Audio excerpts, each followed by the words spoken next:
Hello and welcome once again to FAIRtax Power Radio. I'm Bob Paxton. And I'm Ron Malero. And we are the FAIRtax Guys. And we have got something special for you today. This is going to be the first of a three-part series on FAIRtax Power Radio.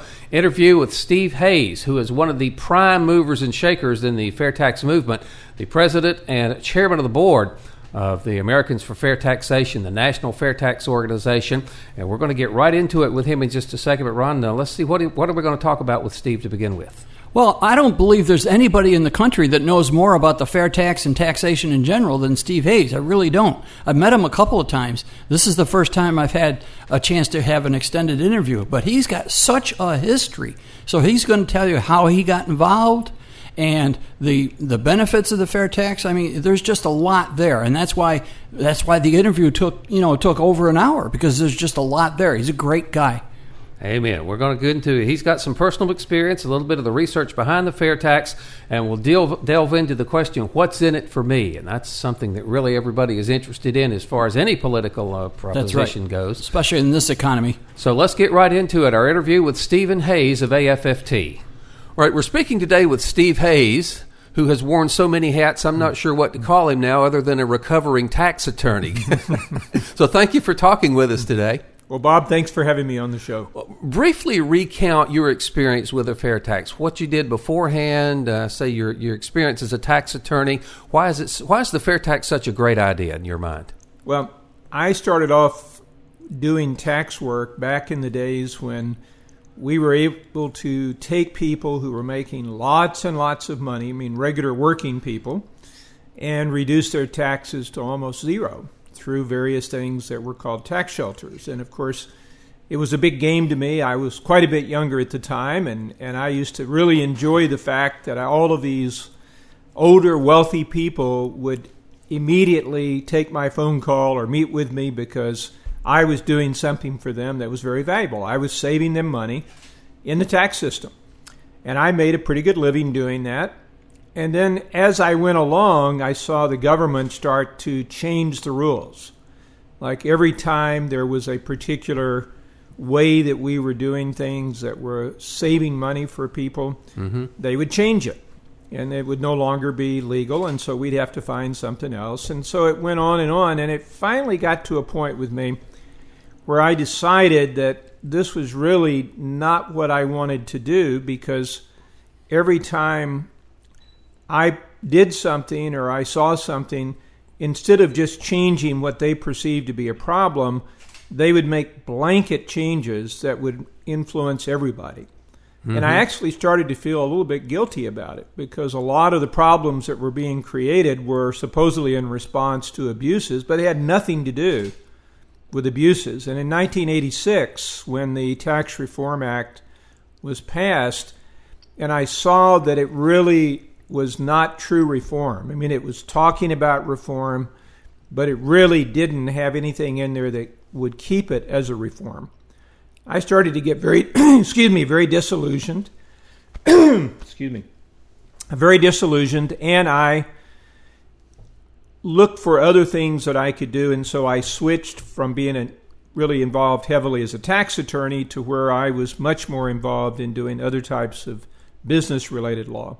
So that's why people introduce me as a recovering tax attorney, because once you are one, it's like, I guess it's sort of like an alcoholic. You never are not, but you just don't do it anymore, and so I'm recovering. I'm making up for my previous problems. And so in 1990, there was an idea that I heard about. My wife's a CPA, and she was really fed up with the IRS and with the unequal treatment of clients because of this arbitrariness of audits, where one auditor would say something's wrong and another one wouldn't even have a problem with it. It just was such an insane system that we got involved with a little group that was trying to replace the income tax with a national retail sales tax.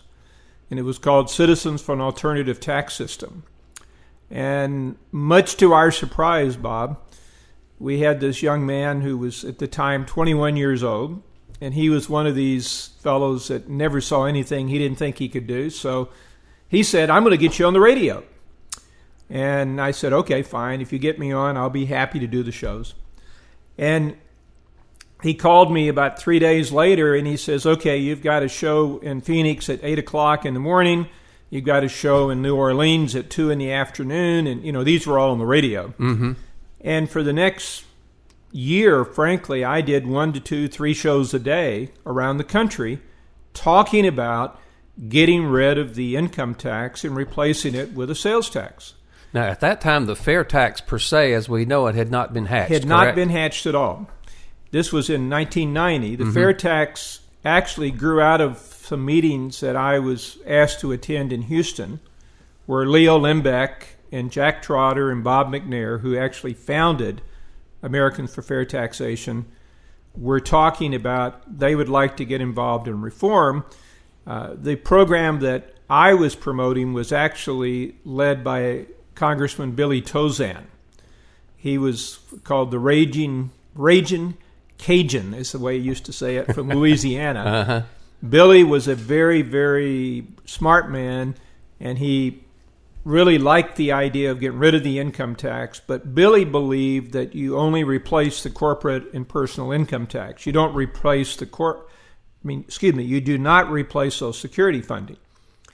And Leo Limbeck and the other people at FAIRtax decided that you really needed to go further, and you needed to fund not only the income tax, corporate and personal, but also the funding for Social Security through the retail sales tax. And that's how the FAIRtax was born. And that's why it became separate from the Tozan bill. Okay, talk a bit about some of the research that went in, that those guys did, that went into making the FAIRtax, that it will work as advertised. Leo was an engineer. His firm built like the Toronto Entertainment Complex, where they have the hockey and everything. They built these huge projects, and he was very, very aware that unless you had a very strong base for something, it wasn't going to stand. And so he took that same approach to finding out what would be the very best way to construct a sales tax, because he really believed that a retail sales tax was appropriate, but he wanted to know what it was. So he went out and, from his friends and himself, he raised almost $20 million in all aspects of our economy and how a sales tax would actually impact those aspects of the economy. How it would impact the elderly, how it would impact trade, how it would impact domestic production. And he did all of these studies and then concluded, after doing all of this, that the way to do it was through what became the FAIRtax. Oh, that's great. Now, you've personally been involved with the FAIRtax, I'd say, then from the very beginning, correct? Yes. You've been very active here in Florida. You're now active on the national level. Walk us through your experience, various offices you may have held, and what you've done there. Well, in 2000, the group that I had actually been involved with Tozan, merged with the group in Houston, FAIRtax. And so I became a kind of a national spokesperson for AFFT at that time, and I was doing radio shows, and I would go speak to groups of people that were asking, for a speaker around the country. And then as it went along, and Leo started contacting me and asking me to do a little bit more, finally, when his health, unfortunately, a lot of the people who were the founders of this movement have now passed on. Mm-hmm. But Leo's health was starting to get worse, and he became very concerned that he couldn't continue. So we started talking about a transition, and that's what led to the transition in 2014, when the present board of AFFT at the time resigned and were replaced by a board of directors elected from state organizations. So AFFT is truly a grassroots organization where the directors have all been elected from states where there are local, like Florida, organized FAIRtax groups. And when the election took place, when we had our first meeting, Bob, it was almost... it's funny, they say, well, you were elected president and chairman, and the truth is there were no other nominations. So it was like you won by default, huh? And hey, you still won. Yeah. And so I think we have to balance that out. And, it is a group that's volunteer. I'm a volunteer. I don't get a salary and, frankly, pay most of my own expenses. And so it's basically a true volunteer group. We have an organization where we provide a database and we do certain things that we have to do legally. Mm-hmm. But all of our activities are run by volunteers. And that's pretty exciting. That's good. That's the way you have to do it and make it effective. I want to switch gears here a little bit, and a lot of people decide whether they like or don't like a particular legislative proposal based on the simple question, what's in it for me? Right. So let's look at the FAIRtax from a what's in it for me perspective, and let's start with the young people, the millennials that are just entering the workforce. Why, if I'm a 20-year-old just starting to work, why should I support the FAIRtax? Well, because I'm more interested in Kim Kardashian than I am in tax policy. Yeah. My question to them is, would you like to have an opportunity to have a life in the future that's at least as good as the life of your parents' generation? Because if you do, you have absolutely no choice but to confront the fact that what we have to do is change and radically change a system, presently the income tax system, that sends jobs overseas, that encourages people to start plants and operations overseas, that puts a lot of American producers at risk, and basically cuts into the basic underpinning of our society. And if you want to have an opportunity to have that kind of a life for you and your family that you're going to have, then you need to look at changing to a tax system that rewards production, that rewards companies that keep jobs here, that rewards people that create products to export here, because that's what's going to lead to your opportunity to have work and a good job. Okay, not a lower paying job, but a good job. I'm saying, how many young people actually listen to that, though? I would think that would just sail right over their heads. You would have thought that more until you start asking them, how many of your friends or your older siblings' friends do you know that can't get a job and had to move back with their parents? How many of your friends or older friends can't get a job in their chosen field? How many of your friends went and got a degree in something or now are being forced to work as a checker at Walmart? Mm-hmm. And you start to ask those questions, you see a very sobering look come over a lot of faces, because they start to realize there's something wrong. I mean, you don't have to be very smart to look around and see there's something really different. You don't have to look at your grandparents and see that most of them, the grandfather worked, the grandmother stayed at home, they owned a home in most cases, they provided for 3, 4, 5 kids. Now, maybe not extravagantly, but they provided a living. And now you look around and they see their parents, and in most cases, both parents are forced to work. They're barely getting by. They're worried about their retirement. They're worried about their future. Young people realize this. Now, the problem, I think, with most young people is they don't really know what can be done about it. Mm-hmm. And I think when we start educating them that this is a sane way of collecting taxes and improving the economy, and of course an economy that's improving helps them. And it also means that if we can improve the economy, we're not going to go defaulting on a lot of our obligations to their parents and grandparents, which also means, and this I've found in colleges, they're not going to have them moving in with them because they don't have any other way to live. And that actually gets a lot of laughs, but a lot of people realize that that's true. They need a strong enough economy to do that. And then from then, I just explained this is a way to get there. All right. I own a business. I employ a dozen people. What's in it for me? Well, right now, you are working for the government in part. And let me explain that. You may be producing bicycles, but you actually are also producing a tax return. You're having to withhold taxes, be the government's tax collector from the wages of your employees. You're also having to look at life and expansion in business through a number of different lenses. And one of them, which is always in front of you, is what if I do this particular step in my business, how is that going to affect me tax-wise? In other words, is it going to kill me? Am I going to have to pay more tax than I can afford if I do that? Or am I better off to do something else from a tax point of view? It has nothing to do with a business decision. But so many parts of your life are motivated by how much is it going to cost me tax-wise to do this?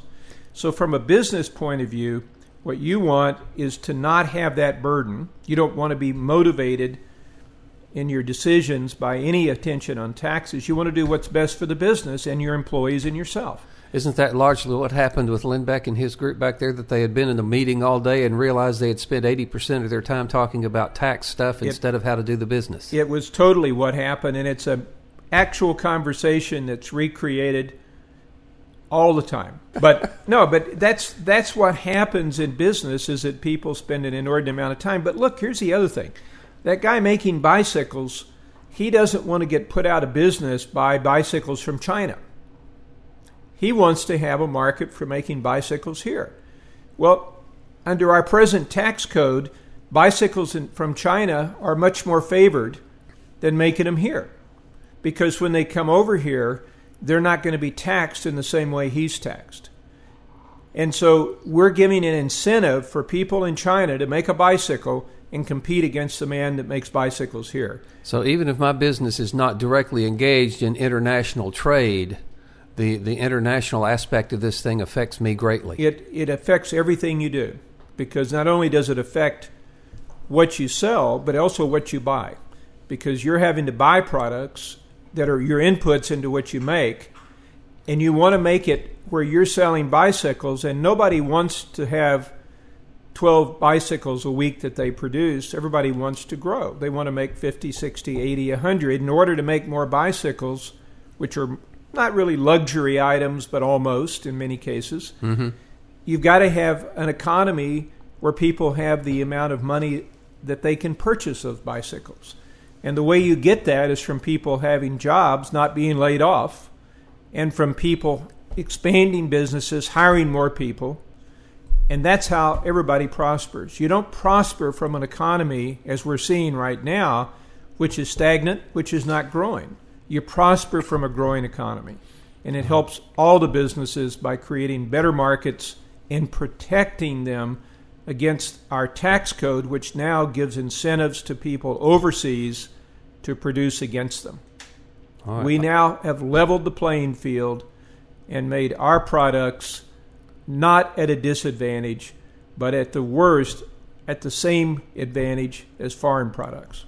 Okay. In your experience as a tax attorney, how much of a business person's time is taken up dealing with the IRS or dealing with all the record keeping and dealing with all the stuff that the current income tax code imposes on them? Well, it's always in the back of their heads. When you say taken up, it depends on the size of the business. A lot of businesses have tax departments, basically. They have an accounting department, and they have maybe some legal people on staff who do nothing but that. Are looking and evaluating the best way to do things. And those will be expenses that go away if the FAIRtax comes in. That's all they do. And then when they come to you with a recommendation, like at a board meeting or something, a lot of it is, well, if you do this, this is the tax ramification. If you do that, this is the tax ramification. As opposed to, well, Bob, if you do this, you're going to increase your sales 20%. Ooh, I like that. Yeah. And that's the difference because of our crazy system. And the only way that you can survive as a business is to keep in mind the impact of taxes, because it can become a direct cost of your business that can make it where your business can no longer operate. All right. We here in Florida probably have a higher percentage of retirees than any other state in the country, except maybe Arizona, who knows, some of those like that. Address what's in it for me for a retiree. Well, let's talk about different levels of retirees. Okay. If you take the person who's living primarily on Social Security, the FAIRtax legislation says that if prices go up, and it probably will go up some, we have a 23% tax. On the other hand, you're taking out of the cost of goods and services all of the overhead of the tax system and the tax itself. So there's a good argument that taxes are going to come down, but they're probably going to go up 10%, 15%. We don't know. In Social Security, if prices do go up, the Social Security benefit is increased by the amount of the increase in prices. So that's number one. So we're keeping people on an even keel. But let's say you've got a person who's making $20,000 a year in Social Security right now, and that's really all they're getting. Mm-hmm. Okay. If prices have gone up 15%, but you've increased your buying power 15%, mm-hmm. You're no worse off than you were before. Okay? On the other hand, if you look at the prebate which comes in, mm-hmm. which basically will exempt that $15,000 or so of expenses, $20,000 for you from paying tax, then what happens is you have effectively got a 10%, let's say, reduction in pricing of things you buy, plus you pay no taxes on your essentials that you're buying. So you're in a little bit better shape because you're 10% more purchasing power than you had before, mm-hmm. if that makes sense. So for the person at the lower end of the level, they're going to actually do a bit better. As you go up the level, it doesn't change much because as you go up the level, you're going to find people who have additional income. As an example, I'm still working as an attorney. On the money that I make, I pay income tax and I pay Social Security. Now, I'm not going to benefit from paying Social Security, but I'm still paying it. Mm-hmm. When you go to the FAIRtax, not only will I get a prebate based on my family size, I'm married, my kid's gone, but I'm also going to get the benefit of not having any income tax or Social Security withholding on what I make. And so I'm going to have the benefit of being able to either work 25% less or 30%, because I'm basically paying both sides of Social Security 15.3%. And I'm going to be able to do that, or I'm going to be able to have a little more income that goes into my pocket. And then if I spend it, I choose mm-hmm. on how to spend it. If I give it to my kids, there's no gift tax. If I spend it on a used vehicle, there's no sales tax. If I go out, though, and I do buy that chair, I'm going to pay a sales tax. But for me, again, my spending power is going to go up by, say, 10%. And I'm going to have the ability to earn money and also to get return on my investment tax-free. Mm-hmm. Much greater benefit than I have today. And there we go with part one of our interview with Steve Hayes of Americans for Fair Taxation. A lot of good information there, especially in the what's in it for me category. If you're a young person, a small business owner, a retiree, you should pay special attention to what Steve has to say about that. And of course, we'll be hearing parts 2 and parts 3 of this interview on the next 2 subsequent episodes of Fair Tax Power Radio. But Ron, we kind of need to wrap it up and encourage folks again, if they are not already members of AFFT, to make it so, as Captain Picard would say. Yeah, make it so is right. The AFFT needs your membership and they need your donations. There's just no simple way to get around it. If we're going to get this thing passed, all right, if you believe the fair tax is a good thing for the country, for our kids and grandkids, then please go to fairtax.org, become a member, and if the spirit moves you, join the 1040 Club, in which you commit to donate $10.40 per month. All right, we need some donations and we need some membership because we are pushing hard in Washington. I've mentioned before that we have an office up there, and Steve Hayes and other people go up there on a regular basis, several days a month. Yeah, and we'll be talking about this in part 2 of the interview coming up on the next program. Okay, all right, and so it's important. We have to support these folks. So please donate to the AFFT. Your membership and your donations are very important. Indeed. Now, 1040 is, again, committing $10.40 a month. Of course, the significance, the 1040 form we're trying to get rid of. One of the reasons we've been saying all along here on Fair Tax Power Radio that we need your membership more than your money, but it's becoming more and more critical that we do have some more funding because the AFFT is becoming a lot more aggressive in getting this before the legislators. We have not had this physical presence in Washington before, and we do now. But what's really happening, though, is there are some rather deep-pocketed individuals that are kind of looking at this thing on the sideline, and they want to see that if AFFT, Americans for Fair Taxation, is going to be a viable organization. Right. Because, a lot of people, when you find out these grassroots movements are actually corporate funded, but that's not the case here. We want to make sure that AFFT is indeed funded at the grassroots level. And again, some people with some pretty deep pockets are watching this happening, and if they see that this is a widespread organization with lots of support, then they would be more tempted to jump in and help us. So again, fairtax.org, become a member, make a donation, help us out here, get this done. It's good for the country and it's good for our kids and grandkids. There's just no simpler way about it. Okay, let's again talk about some of the stuff that people can do. We talk about PopVox a lot. Yep. POPVOX.com. You need to go out and register your approval of HR 25, the fair tax, on that forum.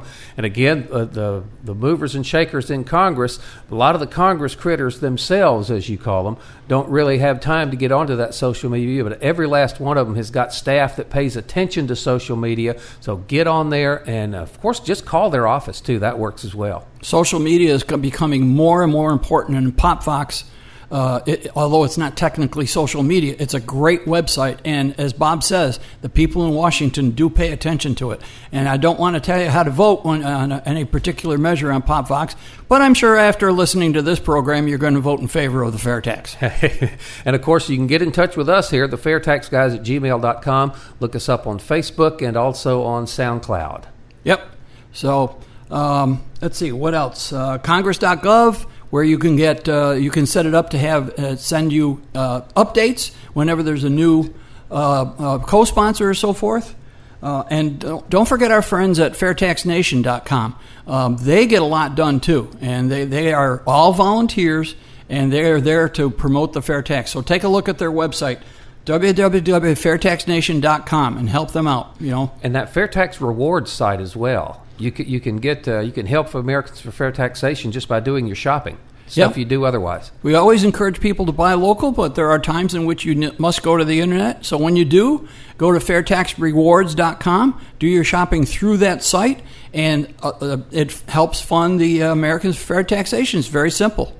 Again, so if you want to see the fair tax happen, you need to join AFFT. We need to count you as a member, and we need a little bit of the grimy green stuff to help support all of the efforts that AFFT is now doing that they weren't doing 6 months, 12 months ago. That must be radio talk, the grimy green stuff. Oh, yeah, we can do that. But again, our address is thefairtaxguys at gmail.com. If you've got a question or a comment about the program, something you'd like to see covered, or a question you'd like to see asked or answered, give us an email at thefairtaxguys, all one word there, at gmail.com. We'd sure love to hear from you. We can either use your name if you like, or you can remain anonymous if that is your preference. Yep. And if you have a complaint or you think the fair tax won't work, send that to us too. We'll in the future, we're going to be doing a couple of programs on some of the ideas why a few people think the fair tax won't work, and we're going to be addressing each and every one of those. So send your email, whether it's positive or negative, we can handle it. Yeah, we have found that a lot of the people who have a problem with the fair tax don't understand it. Yeah. That they are arguing against something that something they've conjoined up in their head, rather than what the fair tax actually is. And so we certainly love to see the people who think they don't like it and can educate them on what it actually is and how it actually works. But that's about all the time we've got for this edition of Fair Tax Power Radio. I'm Bob Paxton. And I'm Ron Malero. Reminding you once again, the fair tax, once you understand it, you'll demand it.